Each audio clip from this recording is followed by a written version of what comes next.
Hello friends, आज की video में हम लोग देखेंगे रेडियस यानी कि एज ब्लेंड और चैम्फर फीचर्स।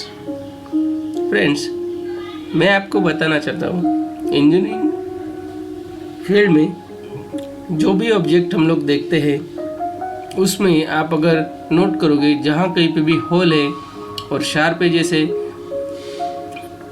ऑब्जेक्ट का कोई कॉर्नर है, तो आपको उसमें कुछ ना कुछ हमेशा ट्रीटमेंट किया हुआ ज़रूर दिखेगा। यानी कि उसमें एक तो रेडियस हो सकता है, चैम्फर हो सकता है, नहीं तो वो शार्प एज हो सकता है। तो अभी रेडियस और चैम्फर दिखते कैसे आप यहाँ स्क्रीन पे देख सकते हो।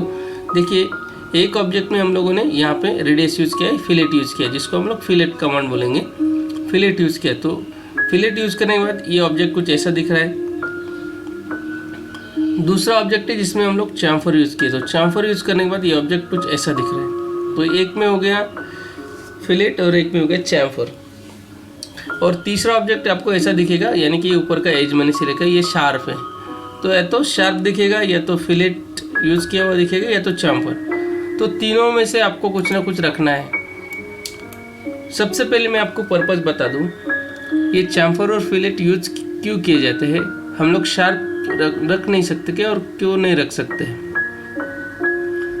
तो दोस्तों, फिलेट और चैम्फर, सबसे पहले कोई भी ऑब्जेक्ट हम लोग बना रहे हैं, इसका प्रोडक्शन हो रहा है, हैंडलिंग करना है, कहीं ना कहीं लगने वाला है, कुछ तो यूज होने वाला है, कोई तो उसको हैंडल करेगा। तो इस हैंडलिंग में ऑब्जेक्ट के एजेस शार्प अगर रखते हैं तो ये डैमेज हो जाते हैं रखते रखते उसमें, और अगर डैमेज हो जाएंगी तो उसमें क्या बर आ जाएगा। जैसे कि यहाँ पे एक शाफ्ट है, अगर मैं इसको हैंडल कर रहा हूँ और ये गिर गया, मेरे हाथ से गिर गया, तो इसका जो एज है ये आराम से क्या हो सकता है, बेंड हो सकता है, इसमें बर आ सकता है, और ये शाफ्ट जहाँ पे भी लगने वाला है वहाँ जाके ये लग नहीं सकता। तो इसकी वजह से इसमें हैंडलिंग में एज डैमेज ना हो, इसके लिए हम लोग क्या करते हैं, इसमें या तो रेडियस प्रोवाइड करते हैं, चैम्फर प्रोवाइड करते हैं। ये एक हो गया ये रीज़न कि हैंडलिंग के टाइम ऑब्जेक्ट गिरे ना, और हैंडलिंग के टाइम वो डैमेज नहीं होना चाहिए। ये फर्स्ट रीज़न हो गया। दूसरा रीज़न, जब लोग हैंडलिंग करते हैं हम लोग, तब होता क्या है, तो इस ऑब्जेक्ट को हम लोग हैंडलिंग करेंगे, अगर ये हाथ में रहेगा, उठा के रख रहे तो हमारा हाथ कट सकता है शार्प एजेस की वजह से। तो ये हो गया रीज़न नंबर 2। फर्स्ट हो गया ऑब्जेक्ट डैमेज नहीं होना चाहिए हैंडलिंग में। दूसरा, हैंडलिंग के टाइम हाथ में कटना नहीं चाहिए। तीसरा रीज़न एक इंजीनियरिंग रीज़न है, engineering point of view, radius और चैम्फर। रेडियस और चैम्फर देने से ऑब्जेक्ट को स्ट्रेंथ मिलता है। वो कैसे, देखिए यहाँ पे एक पिलर जैसा प्रोफाइल है, शार्प जैसा प्रोफाइल, ये शार्प कॉर्नर है। अगर मैं इसमें फिलेट अगर यूज़ करूँगा, अगर ऐसा रखता हूँ, और दोनों में हम लोग अगर कंपेयर करेंगे रेडियस और ये बिना, मतलब यहाँ पे फिलेट दिया है वो ऑब्जेक्ट और बिना फिलेट वाला, तो दोनों में जो स्ट्रेंथ रहेगा वो हमेशा जिसमें फिलेट प्रोवाइड किया है उसमें रहेगा। तो स्ट्रेंथ देने के लिए भी हम लोग इसका यूज़ करते हैं। हम लोग रेडियस दे दिया, अभी यहाँ पे चैम्फर भी दे सकते हैं। तो ये दोनों में, चैम्फर और रेडियस में हम लोग दोनों में कंपैरिजन करेंगे, तो और स्ट्रेंथ किस में रहेगा, रेडियस वाले में रहेगा, रेडियस वाले में ही रहेगा। चैम्फर वाले में फिर एक शार्प एज फॉर्म हो जाता है यहाँ पे, तो यहाँ से कटने के चांसेस होते हैं।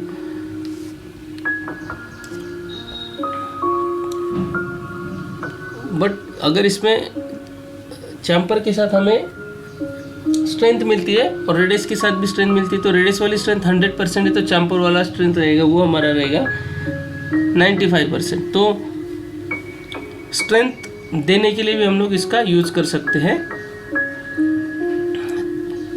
नेक्स्ट रीज़न है, चौथा रीज़न मैं आपको बोलूँगा,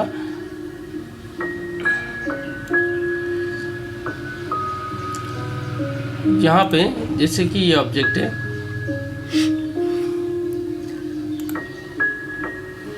तो ये कोई रेडियस दे दिया मैंने, मुझे इसका इंटेंशनली स्पेरिकल चाहिए, तो मैं यहाँ पे फिलेट दे सकता हूँ। मतलब ये ऑब्जेक्ट जाके कोई दूसरे ऑब्जेक्ट में बैठने वाला है तो हम लोग इसमें रेडियस बना सकते हो, और ये रेडियस फिलेट कमांड के थ्रू बनेगा। और चैम्फर हम लोग इसमें ऐसा दे सकते हैं। अभी इससे होगा क्या, इसका जो एंट्री रहेगा वो स्मूथ होगा। चैम्फर और रेडियस देने से इसका एंट्री रहेगा वो क्या बनेगा, स्मूथ बनेगा। अगर ये शाफ्ट किसी होल में जा रहा है, एंट्री कर रहा है, तो इसको आराम से एंट्री मिलेगा क्योंकि आगे का डायमीटर छोटा हो जाता है।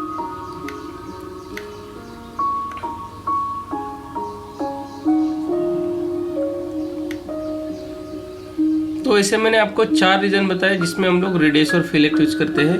एक तो हमें हैंडलिंग के टाइम ऑब्जेक्ट डैमेज नहीं होना चाहिए, दूसरा हैंडलिंग करते समय हमारा हाथ कटना नहीं चाहिए, तीसरा किसी भी ऑब्जेक्ट को हम लोग स्ट्रेंथ प्रोवाइड करने के लिए, चौथा कोई अगर इंजीनियरिंग फीचर है जैसे शाफ्ट है, होल है, तो हम लोग उसमें एंट्री इजी होना चाहिए, इसके लिए रेडियस और प्रोफाइल ये चैम्फर देते हैं। अभी जैसे कि ये होल है, यहाँ पे मैंने एक रेडियस दे दिया, तो इसमें जब भी कोई शाफ्ट एंट्री करने का रहेगा तो ये आराम से इसमें एंट्री कर सकते हैं। इंस्टेड ऑफ रेडियस आप चैम्फर भी दे सकते हो। आपको काफ़ी होल के ऊपर ऐसा दिखेगा भी कि हर होल में आपको चैम्फर दिखेगा, क्योंकि वो इजीली उसमें कोई बैठता है ऑब्जेक्ट दूसरा तो एंट्री होना चाहिए। और सबसे लास्ट वाला एक रीज़न मैं आपको बताना भूल गया, जो 5वां रीज़न है ऑब्जेक्ट का अपीयरेंस। तो बहुत सारे जगह पे आप कॉस्मेटिक के प्रोडक्ट देखोगे या कोई भी व्हीकल का डिज़ाइन देखोगे, बाइक का डिज़ाइन देखोगे, तो वहाँ पे भी रेडियस और चैम्फर यूज़ किए रहते हैं, क्योंकि ऑब्जेक्ट को एक अपीयरेंस आना चाहिए, अच्छा दिखना चाहिए। जैसे कि आप देखो, आपके पास माउस है, माउस का अगर डिज़ाइन आप देखोगे तो माउस में अच्छे से रेडियस दिए रहते हैं, स्मूथ दिया रहता है, क्योंकि क्या उसका अपीयरेंस अच्छा दिखना चाहिए। अगर वो शार्प रहेगा तो आप शायद उसको पसंद नहीं करोगे। तो ऐसी बहुत सारी चीज़ें हैं हमारे आजू बाजू में, आप उसको नोट करिए, कहाँ पे रेडियस है, कहाँ पे चैम्फर है, और उसका इस्तेमाल करना जानिए। अभी इस्तेमाल के लिए मैं आपको यहाँ पे कमांड एक्सप्लेन करता हूँ। सबसे पहले मैंने जो बनाया वो निकाल देता हूँ।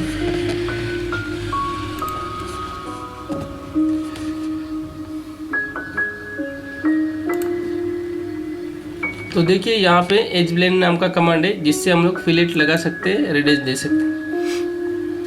तो एज ब्लेंड में जैसे ही क्लिक करता हूँ आपको यहाँ पे बहुत बड़ा फॉर्म दिखेगा, डरने की ज़रूरत नहीं है।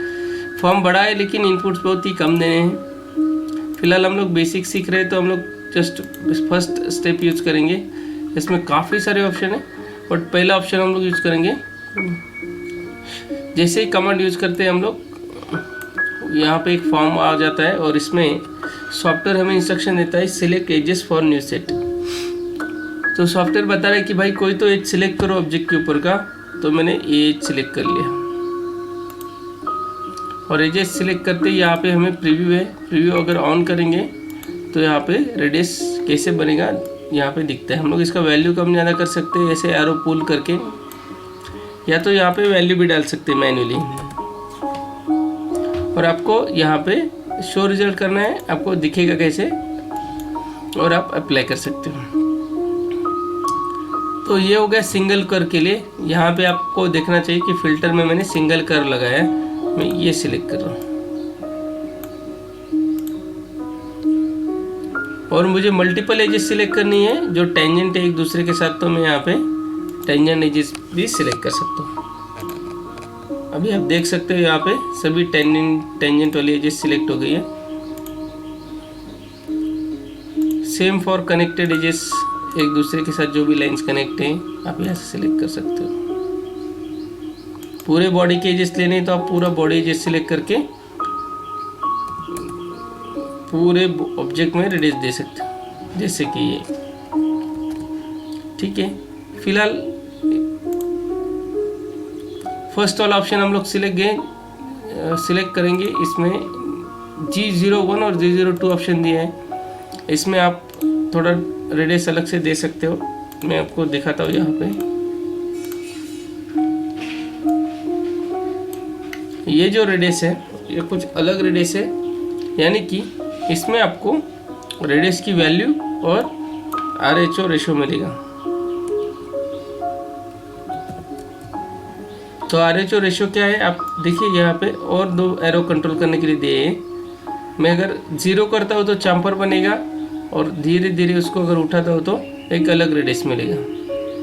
अगर आप रेडियस गेज से इसको चेक करोगे तो आपको ये रेडियस परफेक्ट राउंड नहीं मिलेगा। इसमें एंगल और रेडियस दोनों का यूज किया है, बट आप इस तरीके से रेडियस दे सकते हो। ज़्यादातर हम लोग यूज करेंगे टेंजेंट वाला रेडियस, नॉट कर्वेचर वन। ठीक है, अभी फिलहाल मैं इसको रहने देता हूँ। रेडियस में और एक टाइप हम लोग देखेंगे, आगे वाला ऑप्शन। यहाँ पे मैं टेंजेंट लेता हूँ। पूरी लाइन में अगर रेडियस दे रहे हैं हम लोग तो इसमें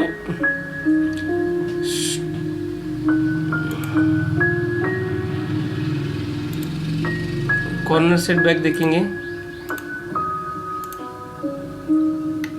तो यहाँ पे आप देख सकते हो ये जो रेडियस फॉर्म हो गया,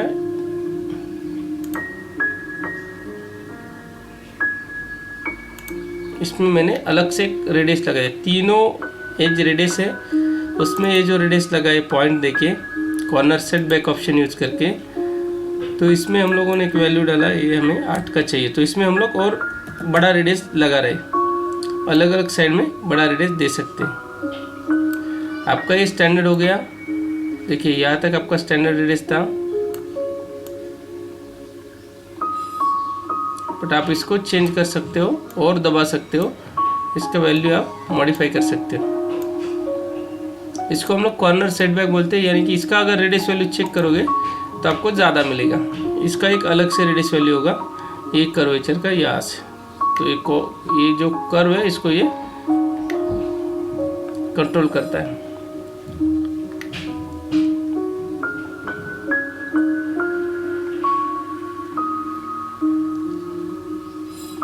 इस ब्लेंड में और एक ऑप्शन आपको दिखा देता हूँ, ये हो गया कॉर्नर सेटबैक। दूसरा है स्टॉप शॉर्ट ऑफ कॉर्नर। तो ये आपको एज सिलेक्ट करना है और ये कमांड पे यहाँ पे सिलेक्ट पॉइंट क्लिक करना है। फिर इस जो एज आपने सिलेक्ट किया था, यानी कि ये एज, इसके ऊपर आपको एक पॉइंट देना है। जैसे कि मैंने यहाँ पे पॉइंट दे दिया, और पॉइंट को आप मूव कर सकते हो। आपको ऐसे इसको मूव करना है। जैसे कि मुझे आधी लाइन में रेडियस चाहिए, तो मैं यहाँ पे रुक जाऊँगा और देखूँगा, यहाँ पे ओके करूँगा, तो मुझे रेडियस जो मिला वो आधे लाइन में मिला। पूरे लाइन में मुझे रेडियस नहीं चाहिए था। जैसे कि वापस रिपीट करता हूँ, एज ब्लेंड, एज सिलेक्ट करो और एक पॉइंट दे दो, जैसे कि ये पॉइंट दे दिया, और यहाँ से मुझे 29 mm तक ही रेडियस नहीं चाहिए, बाकी के एरिया में करना है, तो इसको पुश पुल करो। तो ये हो गया स्टॉप एट कॉर्नर वाला ऑप्शन। और ये लास्ट वाला, ये मैं आपको सिखाऊंगा वेरिएबल पॉइंट्स। एज सिलेक्ट करिए और यहाँ पे आपको सिलेक्ट यानी कि स्पेसिफाई न्यू लोकेशन पे पॉइंट क्लिक करना, जैसे कि ये वाला पॉइंट। तो जैसे आप पॉइंट सिलेक्ट करोगे, यहाँ पे जो एरो है इसको आपको कंट्रोल करना है। वापस यहाँ पे आप दूसरा पॉइंट दोगे, फिर आपको उसमें और साइज डालनी है, फिर तीसरा पॉइंट सिलेक्ट करना, उसमें अलग साइज डालनी। तो ये क्या वेरिएबल होता जा रहा है, आप इसमें अलग अलग रेडियस दे सकते हो। हर पॉइंट के लिए अलग रेडियस आएगा और उसका कंट्रोल आपके हाथ में रहेगा। यहाँ पे लिस्ट ऐड होती जा रही है और आप इसको ओके करोगे। तो ये हो गया वेरिएबल रेडियस। तो NX में रेडियस का यूज करने के लिए, फिलेट यूज करने के लिए इतने सारे ऑप्शन दिए हैं और इतने इजीली आप इसको यूज कर सकते हो। आपको ऑब्जेक्ट ड्रॉ करना है आपकी स्क्रीन के ऊपर और प्रैक्टिस करना है। अभी हम लोग चैम्फर कमांड देखेंगे।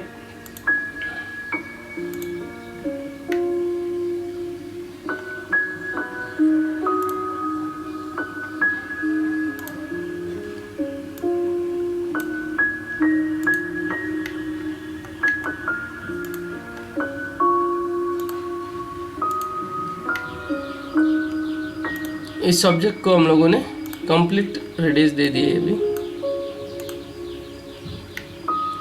अभी चैम्फर कमांड देखते हैं। चैम्फर में क्या क्या ऑप्शन है। चैम्फर में हम लोगों को 3 ऑप्शन मिलेंगे, सिमेट्रिक, एसिमेट्रिक और ऑफसेट एंड एंगल। तो बहुत ही सिंपल है। सबसे पहले मैं आपको यहाँ पे दिखा दूँ, कोई भी एज सिलेक्ट करो आप, और यहाँ पे जो भी चैम्फर दोगे, जैसे कि मैंने 15 mm का डाल लिया, इसमें कम ऑप्शन है, पूरे आपको फिलेट के ऐसा फॉर्म नहीं है, तो 15 डाल दिया और इसको ओके कर दिया, तो यहाँ पे मुझे 45 डिग्री का चैम्फर मिलेगा। तो सिमेट्री वाला ऑप्शन है, इसमें दोनों साइड में एंगल सेम रहेगा, 45 डिग्री रहेगा। ठीक है, कुछ ऐसा दिखेगा। नेक्स्ट आपको यूज करना है एसिमेट्रिक। एसिमेट्रिक में आप 2 डिस्टेंस प्रोवाइड कर सकते हो, यानी कि यहाँ पे एक वाला डिस्टेंस है वो 20 mm चाहिए और दूसरा है वो चाहिए 5 mm। तो इस तरीके से एक साइड कम और एक साइड ज़्यादा, ऐसे आप चैम्फर प्रोवाइड कर सकते हो। इसमें आपको 2 वैल्यू डालनी है, वेयर सिमेट्रिक में एक ही वैल्यू डालनी है। ठीक है, और तीसरा ऑप्शन है ऑफसेट एंड एंगल। इसमें होता क्या है, आप एक डिस्टेंस भी प्रोवाइड कर सकते हो और एक एंगल भी दे सकते हो। जैसे कि अभी यहाँ पे मुझे 15 डिग्री का एंगल चाहिए और जो डिस्टेंस है वो चाहिए मुझे 25 mm। तो आप यहाँ से जितना लंबा चाहिए उतना 15 डिग्री का एंगल दे सकते हो। अभी आपने एंगल फिक्स कर दिया, अभी आप डिस्टेंस पे काम कर रहे हो, तो इस हिसाब से आपको इसको यूज करना है। तो इस शाफ्ट के ऊपर 15 डिग्री बाय 25 mm डिस्टेंस का एंगल हम लोग दे रहे, यानी कि चैम्फर प्रोवाइड कर रहे हैं। ये आप रिवर्स करने के लिए यहाँ से यूज कर सकते हो, रिवर्स वाली डायरेक्शन में भी आप इसको दे सकते हो। तो फ्रेंड्स, आप समझ गए होंगे कि चैम्फर और फिलेट यूज कहाँ करना है, इसका पर्पज़ क्या है। काफ़ी सिंपल पर्पज़ है, शार्प एजेस नहीं होने चाहिए। शार्प एजेस की वजह से ऑब्जेक्ट हैंडलिंग में डैमेज होता है। दूसरा, हैंडलिंग के टाइम हमारे हाथ में कट नहीं होना चाहिए, यानी सेफ्टी। तीसरा, ऑब्जेक्ट दिखने में अच्छा दिखना चाहिए, अपीयरेंस रहेगा तो ऑब्जेक्ट अच्छा दिखता है, ये हो गए तीसरे। और चौथा reason, assembly point of view. मतलब मैंने जैसे बताया, इस होल में अगर शाफ्ट एंट्री करना है तो होल में चैम्फर रहेगा तो आराम से एंट्री होगा। चैम्फर में अगर शाफ्ट में अगर चैम्फर रहेगा तो वो आराम से उसमें उसका एंट्री लोकेशन फाइंड कर सकता है, लोकेट हो सकता है। तो ये एक रीज़न है। और स्ट्रेंथनिंग पर्पस है ना, कोई अगर वीक एरिया है तो उसको स्ट्रेंथ देने के लिए। तो उम्मीद करता हूँ आपको ये वीडियो पसंद आया होगा। अगर पसंद आया तो लाइक और सब्सक्राइब ज़रूर करिए, शेयर करना मत भूलिएगा। मैं देख रहा हूँ हमारे चैनल पे 1000 से ज़्यादा सब्सक्राइबर हैं, और जो लोग देख रहे हैं वो सब्सक्राइबर अगर 60% देख रहे हैं तो 40% नॉन सब्सक्राइब देख रहे हैं, बट उन्होंने हमारा चैनल अभी तक ज्वाइन नहीं किया है। तो दोस्तों, जल्दी से ज्वाइन करिए ताकि आपको और सारे ऐसे नए वीडियोस देखने को मिलेंगे, आपको नॉलेज मिलता रहेगा और हमें मोटिवेशन मिलता रहेगा। तो आज की वीडियो में इतना ही, फिर मिलेंगे नई वीडियो के साथ। जय हिंद, जय भारत।